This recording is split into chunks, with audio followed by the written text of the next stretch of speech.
president raised a good question over the weekend with respect to Congresswoman Ilhan Omar, who now has a net worth within the millions. And one must ask themselves why and how is that possible? Is she connected to the fraud rings that we have seen taking place within her state and her own district? It's a question the American people are raising, and the president believes it's one worth answering. Well, it is a good question. Congresswoman Ilhan Omar entered Congress in 2019 with a net worth of next to nothing, really. But since then, she's apparently worth over $30 million. The House Oversight Committee says that's impossible without corruption. It is formally opening an investigation into Omar's mystery millions, even exploring a subpoena for Omar's husband over business gains that don't seem to add up. This is coming after a massive $9 billion Somali social services fraud scandal that's erupted in Omar's district.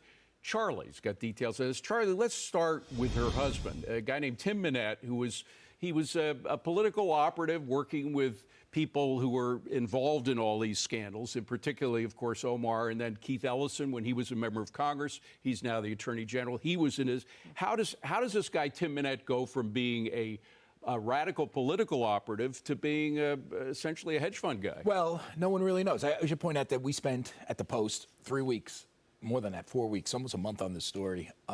Jeff Earl, great reporter in the Washington Bureau, took the lead. I helped out, especially with the Wall Street stuff. There's nothing illegal with Tim Minette making money, okay? And there's nothing illegal with her wealth exploding when she marries Tim Minette, who runs, theoretically, some sort of a fund. It's been described as a venture capital fund. It's been described as a private equity fund.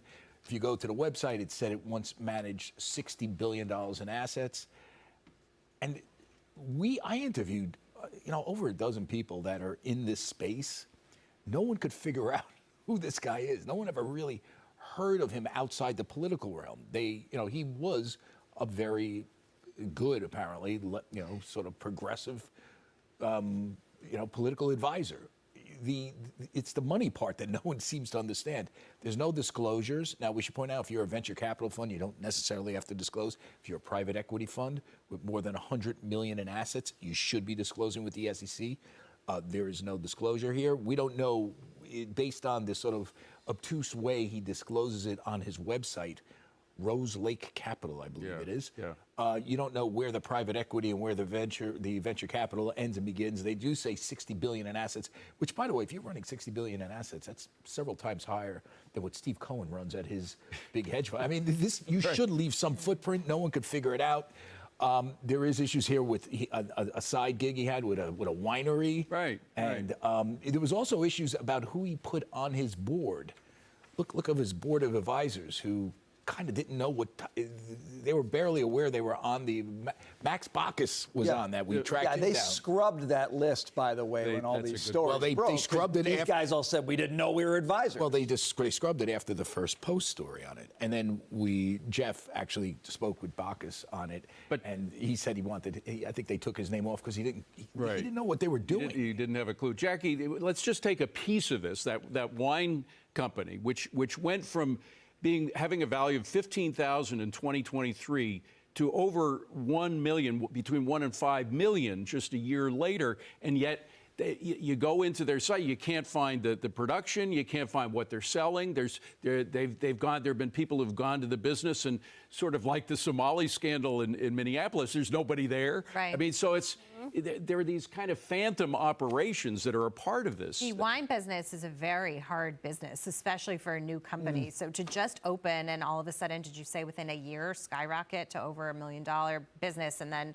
not really have much to show for it is interesting. Listen, I'm not going to condemn or judge anybody, but I'm going to say all the questions that you're raising are valid questions. As soon as I saw this, we started this looking at the story like a few months ago at his net worth, and things didn't seem to jibe. So they have every right to look into it. Comer says that, what did he say here? His quote was, that it's not possible. It's not. I'm a money guy. It's not possible. So do the investigation, and Ilhan Omar and her husband, if you have nothing to hide, then put it all out there and prove to people that this is completely legit. Take the wine business out. I'm not an expert at wine. My wife is. I'm not.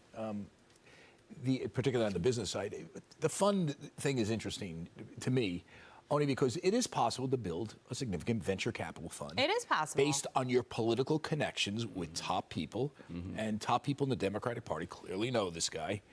But what is baffling to me is, like, I know a lot of people in Silicon Valley. That's apparently where they do business. No one could figure out, like, what they're doing. I know all these people on Wall Street that are Democrats that would theoretically be in that mix. Yeah. They don't know this guy. I mean, when you run $60 billion in assets, you know, no offense, you should leave some sort of a marker somewhere. Taylor, the problem is that in this political environment that we're in, we know that whatever they turn up, unless it is nailed down and they can absolutely prove it, whether they're federal prosecutors or whomever, it's good. Ilhan Omar and the whole Democratic system is going to come out and say it's a witch hunt, a political witch hunt. They'll probably use the phrase lawfare that Trump used against, I think rightly so, against him. But in this case, there seems more smoke there than there ever was under the Trump investigation. Where there's smoke, there's usually some fire. Alleged, innocent until proven guilty. We'll follow all of those things. What I don't like is I think there needs to be changes in the reporting standards. So I believe it is the Ethics in Government Act, which requires you to check a preset box of your personal wealth. What I don't like is that box ranges from 1,000 to 15,000, and then let's go on. $1 million to 5 million. And 5 to whatever. But then there's 5 million to 25. Right, so I could be worth 5, or I could be worth 25. There. I could be worth 25. I could be worth 50, or I could be worth over $50 million. So let's narrow those ranges, or put in a generally rounded to the next number what it actually is worth, not this preset bracket. Yeah, so I agree with that, but I think the problem with just sweeping this on the rug and saying lawfare is if you go to Rosalie Capital's website, it's very interesting. Just go there. It raises so many eyebrows between what they said they were, what their AUM, assets under management, what they're doing now. There's really no way to, like, sort of get in touch with them as a it's like the daycare centers. You know, I don't want to say that. Hard to get in touch with them. That's a little bit like guilt by association. Are we ever going to get to the bottom of it? Of course we are. Brian? Yeah, we can get to the bottom of it. And we have to, because socialists in America have proven themselves profoundly good at getting rich the higher they get in the political world. And that is not an accident, and it's also not ethical. Part of the model, though. It's part of the model. So socialists use the capitalist system to get rich, to push socialism. And more than the capitalist system. A lot of millionaire socialists out there. Yeah, George Soros.